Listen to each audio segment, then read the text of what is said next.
Sir ma'am Amit দাদা, এটা হচ্ছে আমাদের তরফ থেকে একটা থ্যাংক ইউ বলা। এরকম গাধাগুলোকে মানুষ করতে পেরেছেন কি আপনারাই জানেন। আমরা তবে অনেক কিছু শিখতে পেরেছি, এটা আমরা বিশ্বাস করি, তাই তো? আমি তো বেশি ভালো বলো। আমাদের লাস্ট দুঃখ হচ্ছে আমি দেখাতে পারছি না দুঃখটা, পরে এটা হবে ঘরে গিয়ে। দিদি এক বালতি জল কিন্তু চোখে ভর্তি করে। আমার হেভি লাগে এই চাটনিটা খেতে। চাকরি খেয়ে তারপরে আমাদের স্যারের খাওয়া দাওয়া তোমাকে তো ভিডিও নিতে হবে নাকি? খাওয়াটা দেখাবো আমি, রসগোল্লা খাওয়া দেখিয়ে দিতে আছে, মিষ্টি ছুটি হয়নি না, ফুচকাগুলো নিয়ে আসি।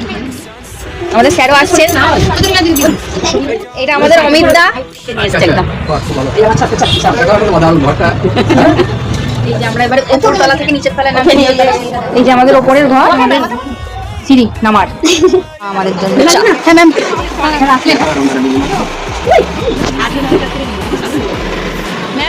টাটা, বিদায়, টাটা।